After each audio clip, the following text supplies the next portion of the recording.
आमा के अब मान्छेको घरमा कति झगडा झाँटी भइरहेको हुन्छ होइन, कसैको सासू बुहारी नमिल्ने, कसैको देवर देउरानी होइन।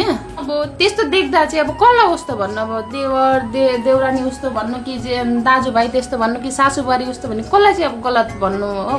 के कारण हुन्छ यस्तो झगडा हुने चाहिँ? झगडा हुने कारण चाहिँ अब त्यहाँ अलिकति दोषोर पनि लागेको हुन्छ कि मान्छेलाई। त्यो घरमा अब साँझमा कतिपय मान्छे फुत्तै निक्लेर छोरी बुहारी छोरी त्यसरी अब हिँड्नु हुँदैन। साँझमा कसको घरमा उज्यालो भएको छ, दिउ बत्ती बलेको छ, कसका घरमा सानाक सुनुक परेको छ, त्यो घरमा चाहिँ लक्ष्मी र अलक्ष्मी मात्रै दुईजना आउँछन् अरे।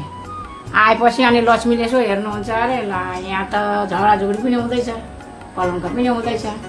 यसरी अब दिउ बत्ती पनि राम्रो बलेको छैन, घरका छोरी बुहारी पनि फुत्तै साँझमा निक्लेर हिँडेका छन्। यो घरमा चाहिँ लु तपाईँ जानु भनेर लक्ष्मीले त्यो अलक्ष्मीलाई भित्र पठाइदिनुहुन्छ अरे। जब उनको प्रवेश भयो प्रवेशभित्र भएपछि सबैजनाको त मगजै अर्कै हुन्छ, टाउको तातिएर उसलाई देख्न नसक्ने, उसलाई देख्न नसक्ने। ऊ किन ऊ त्यस्तो थिइन्, ऊ त्यस्तो चाहन्थिन्। त्यो अलक्ष्मीले चाहिँ त्यस्तो गरेको ठाउँमा चाहिँ उसलाई राम्रो लाग्थ्यो। अनि त्यो भएकाले गर्दाखेरि अलिकति अब हाम्रो संस्कार संस्कृतिहरू सबै अब नियम नीति मिलेन भने पनि त्यस्तो खालको झगडाझुगडी हुन्छ।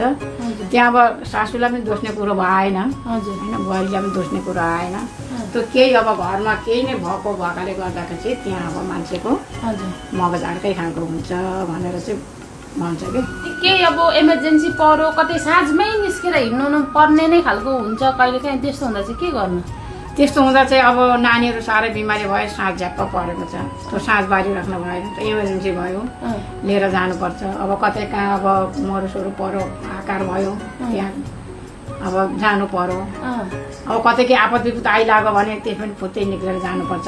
नभए अरू बेला चाहिँ हामीले ठ्याक्क साँझ परेछ भनेपछि हामीले घरमा आउनुपर्छ। छोरी बुहारीले, छोरीहरूले, आमाले आएर हाम्रो घरका सबै ढोका झ्याल सबै खुला राख्नुपर्छ, बत्ती बाल्नुपर्छ, भित्र दिउ बाल्नुपर्छ।